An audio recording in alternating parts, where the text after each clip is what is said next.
नमस्कार. तर मी चंद्रकांत रोडगे, स्वातंत्र्यवीर सावरकर माध्यमिक विद्यालय धायगुडा पिंपळा.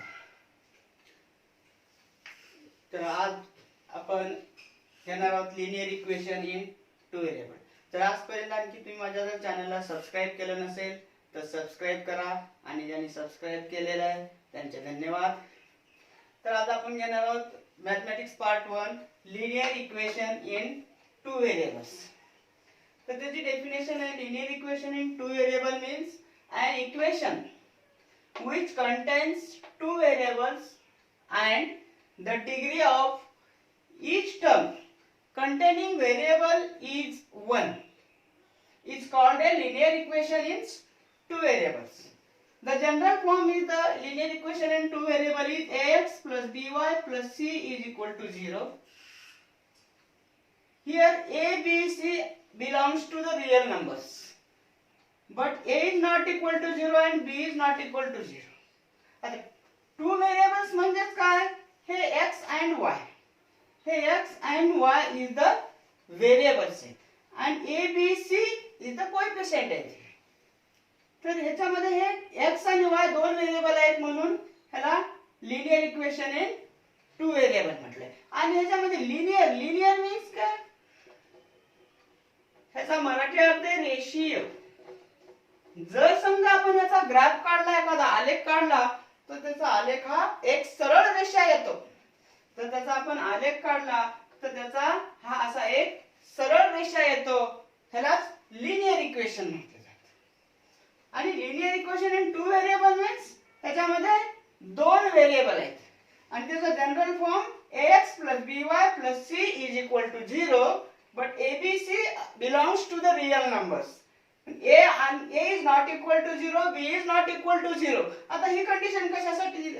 लिनियर इक्वेशन इन टू व्हेरिएबलचं एक एक्झाम्पल घेतली तर आपण 4x plus 3y plus 4 is equal to 0. आता ही कंडिशन दिलेली आपल्याला a is not equal to 0. समजा जर आपण ह्या जनरल फॉर्म मध्ये a ची व्हॅल्यू जर 0 ठेवलं तर 0x plus by plus c is equal to 0. It means काय होतं? हे 0 झालं, कम्प्लीटच 0 झालं. म्हणजे शिल्लक काय राहील? फक्त by plus c is equal to 0. आता हे टू व्हेरिएबल राहणार नाही, हे फक्त वन व्हेरिएबल आहे म्हणून a is not equal to 0 घेतलं इथं. आता तसंच b is not equal to 0 घेतलं तर b ची व्हॅल्यू 0 ठेवली तर ax plus 0y plus c is equal to 0. म्हणजे काय होईल? ax plus c is equal to 0. असं म्हणजे हे सुद्धा काय होईल? वन व्हेरिएबल होईल. हे सुद्धा वन व्हेरिएबलच म्हणजे हे सुद्धा काय होईल? One variable. आता आपल्याला पुस्तकामध्ये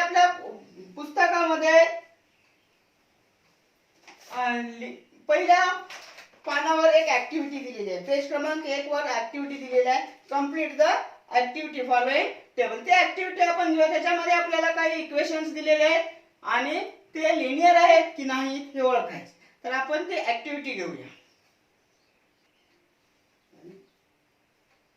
तर आपल्याला आपल्या बुक मध्ये ऍक्टिव्हिटी दिलेली आहे. Activity complete the following table. त्याचा पहिला एक प्रॉब्लेम नंबर्स इक्वेशन्स आणि इथं आन्सर लिहायचं आपल्याला. Is the equation A linear equation in two variables?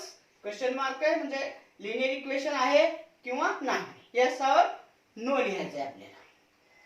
तर पहिलं इक्वेशन आहे आपलं 4m plus 3n is equal to 12. आता आपण जनरल फॉर्म घेताना त्याच्यामध्ये x आणि y व्हेरिएबल्स घेतले होते. इथं m आणि n व्हेरिएबल आहेत. व्हेरिएबल कोणतेही असू शकतात, x आणि y कॉमन असावेत असं काही नाही. मग इथं m आणि n आहे, त्याचे ऑर्डर पण 1 1च आहे म्हणून हे linear equation in two variable आहे. तर याचा आन्सर येईल यस. आता त्याच्यानंतर दुसरं इक्वेशन बघा. इथं 3x² - 7y is equal to 30. इथं x² आहे, x चा पॉवर 2 आहे म्हणून हे is not a linear equation. कारण याच्यामध्ये आपल्याला जे व्हेरिएबल आहे त्याचा पॉवर फक्त आपल्याला 1च पाहिजे. तर is not a linear equation.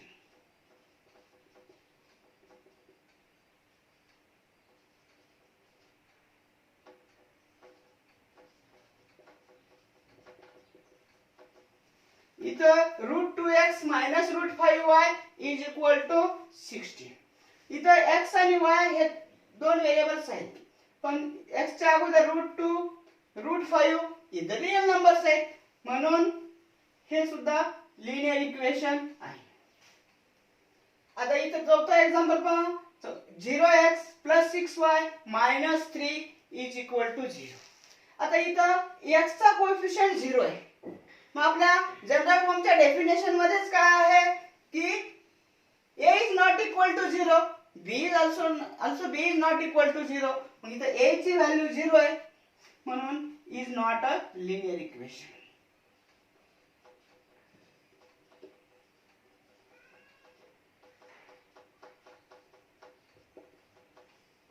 हे 0.3x + 0y is equal to -0.3x + 0y - 36 is equal to 0. इथं b ची व्हॅल्यू 0 आहे, म्हणून हे सुद्धा is not a linear equation.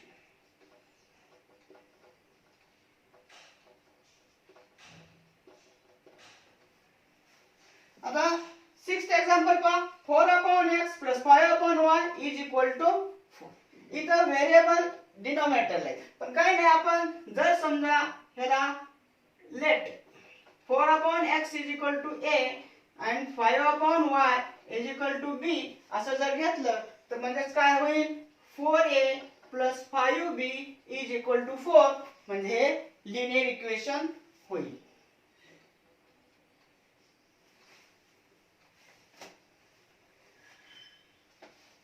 त्याच्यानंतर 7th एक्झाम्पल पहा. 4xy - 5y - 8 is equal to 0. आता इथं एकाच ठिकाणी दोन व्हेरिएबल आले, म्हणून हे लिनियर इक्वेशन नाही. Is not a linear equation. या पद्धतीने आपल्याला ही पहिली ऍक्टिव्हिटी दिली आहे कंप्लीट करा म्हणून. ही पहिली ऍक्टिव्हिटी आपण पूर्ण केलेली आहे. यानंतर घेऊया आपण प्रॅक्टिस सेट 1.1. त्यानंतर घेऊया आपण प्रॅक्टिस सेट 1.1. ह्याच्यात पहिल्या सुरुवातीला आपल्याला एक ऍक्टिव्हिटी दिली आहे, complete the following activity to solve the simultaneous equation.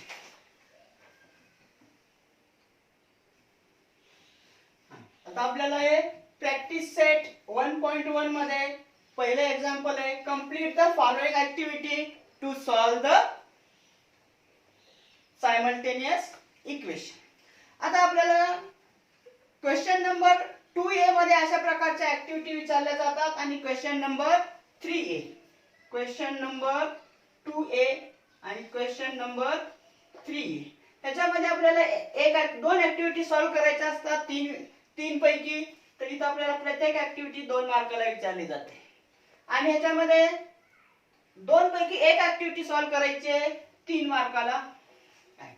तर शक्यतो 2 मार्काला विचारते त्याच्यामध्ये 4 बॉक्स असतात आणि 3 मार्काला विचारते त्याच्यामध्ये 6 असतात. क्वचित प्रसंगी एखाद्या वेळेस जास्त बॉक्स असले तरी असतातच आणि एका बॉक्सला अर्धा मार्क याप्रमाणे ही ऍक्टिव्हिटी सोडवली जाते. आता ऍक्टिव्हिटी सोडवत असताना जशाच तशा लिहून ठेवायच्या अगोदर आणि त्याच्यामध्ये जे बॉक्स आहेत फक्त तेवढे बॉक्सच भरायचे आहेत आपल्याला.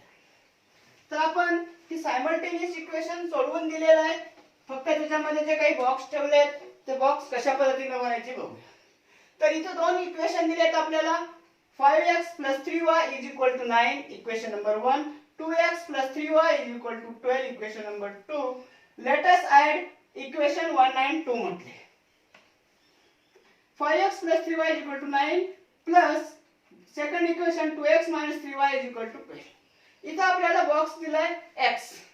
बॉक्स दिला म्हणजे 5 + 2 5x + 2x 7x. ह्या बॉक्स मध्ये 7 लिहायचे.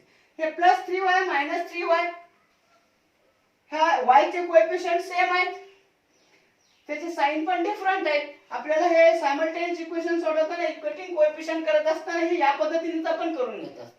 इथं ऑलरेडी दिलेलंच आहे त्यांनी करून. मग 3y plus 3y minus 3y get cancels. 9 plus 12 21. Here x is equal to 21 हे 7 डिनॉमिनेटर लाईन डिवाइड मध्ये 21 upon 7.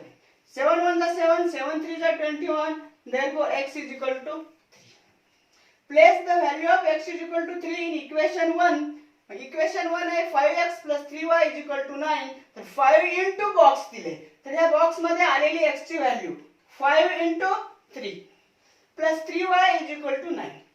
मग हे 3y 9 minus हे 5 3 जा 15. इकडे प्लस 15 आहे. राईट हँड साइडला आल्यावर मायनस 15. त्याच्या पुढे 3y is equal to 9 minus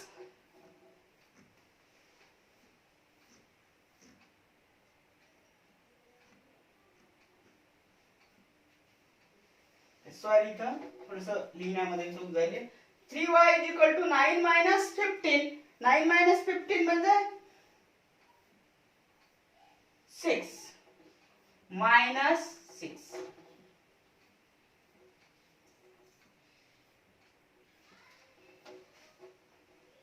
Three y is equal to 9 minus 15. It means 3y is equal to 9 minus 15 minus 6.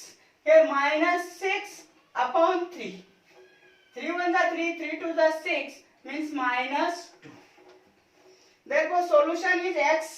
Solution is in bracket x comma y.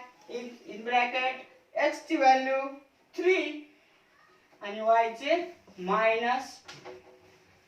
कुठलाही आपण एक्झाम्पल सॉल्व्ह केल्यानंतर या पद्धतीने त्याचा आन्सर लिहायचा आहे आपल्याला. कारण शेवटी आन्सरला अर्धा मार्क्स हाफ मार्क्स तिथं आपल्याला येत असतो. नाही बरेच वेळेस आपण आन्सर नाही लिहिलं तर तिथला हाफ मार्क्स कमी होऊ शकत असतो. तर या पद्धतीने आपण प्रॅक्टिस सेट 1.1 मधलं पहिली ऍक्टिव्हिटी कंप्लीट केली. धन्यवाद.